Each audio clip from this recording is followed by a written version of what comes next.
India versus England 3 മത്സരങ്ങളടങ്ങിയ test പരമ്പരയ്ക്കുള്ള സ്ക്വാഡിനെ ഇപ്പോൾ BCCI പ്രഖ്യാപിച്ചിരിക്കുകയാണ്.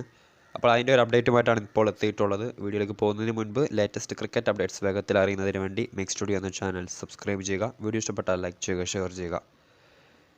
രോഹിത് ശർമ്മ ക്യാപ്റ്റനായിട്ട് എത്തിയിട്ടുണ്ട്. അതോടൊപ്പം തന്നെ ശുഭ്മാൻ ഗിൽ, യശസ്വി ജയ്സ്വാൾ എന്നിവരടങ്ങുന്ന ഓപ്പണിംഗ് ബാറ്റ്സ്മാൻമാരും വിരാട് കോഹ്ലി, ശ്രേയസ് അയ്യർ എന്നിവരാണ് മെയിൻ ബാറ്റ്സ്മാൻമാരായിട്ട് വന്നിട്ടുള്ളത്. അതോടൊപ്പം തന്നെ വിക്കറ്റ് കീപ്പർ ബാറ്റ്സ്മാൻമാരായിട്ട് KL രാഹുലിന് പുറമെ യുവതാരങ്ങളായ KS ഭരതും അതോടൊപ്പം തന്നെ ധ്രുവ് ജുറൽ ആദ്യമായി ഇന്ത്യൻ ടെസ്റ്റ് ടീമിലേക്ക് ഇറങ്ങിയത്. നമുക്കറിയാം രാജസ്ഥാൻ റോയൽസ് IPL ക്ലബ്ബായ രാജസ്ഥാൻ റോയൽസിൻ്റെ താരമായിട്ടുള്ള ധ്രുവ് ജുറലും ഇന്ത്യൻ നിരയിലേക്ക് ആദ്യമായി എത്തുന്നുണ്ട്. ബോളർമാരായിട്ട് രവീന്ദ്ര ജഡേജയും അതോടൊപ്പം തന്നെ രവിചന്ദ്രൻ അശ്വിനും, അക്സർ പട്ടേൽ, കുൽദീപ് യാദവ് എന്നിവരടങ്ങുന്ന സ്പിൻ ബോളിംഗ് നിരയും അതോടൊപ്പം തന്നെ മുഹമ്മദ് സിറാജ്, മുകേഷ് കുമാർ, ജസ്പ്രീത് ബുംറ, ആവേശ് ഖാൻ എന്നിവരടങ്ങുന്ന പേസ് നിരയുമാണ് ഇന്ത്യ നിലവിൽ പ്രഖ്യാപിച്ചിട്ടുള്ളത്.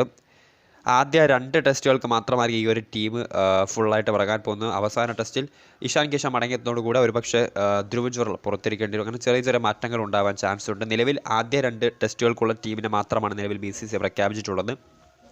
ഒന്നുകൂടി നോക്കുകയാണെങ്കിൽ ക്യാപ്റ്റൻ രോഹിത് ശർമ്മ, അതോടൊപ്പം തന്നെ ശുഭ്മാൻ ഗിൽ, യശസ്വി ജയ്സ്വാൾ, വിരാട് കോഹ്ലി, ശ്രേയസ് അയ്യർ എന്നിവരടങ്ങുന്ന മെയിൻ ബാറ്റേഴ്സും, KL രാഹുൽ, KS ഭരത്, ധ്രുവ് ജുറൽ എന്നിവരടങ്ങുന്ന വിക്കറ്റ് കീപ്പേഴ്സും, രവീന്ദ്ര ജഡേജയും രവിചന്ദ്രൻ അശ്വിനും, അക്സർ പട്ടേൽ, കുൽദീപ് യാദവ് എന്നിവരടങ്ങുന്ന മികച്ച സ്പിൻ ബോളിംഗിനൊപ്പം മുഹമ്മദ് സിറാജ് നേതൃത്വം നൽകുന്ന പേസ് ബോളിംഗ് നിരയിൽ ജസ്പ്രീത് ബുംറ, മുകേഷ് കുമാർ, ആവേശ് ഖാൻ എന്നിവരടങ്ങുന്ന പേസ് നിരയുമാണ് ഇന്ത്യ ഇംഗ്ലണ്ടിനെതിരായ ആദ്യ 2 ടെസ്റ്റ് മത്സരങ്ങൾക്കുള്ള ടീമായി പ്രഖ്യാപിച്ചിട്ടുള്ളത്.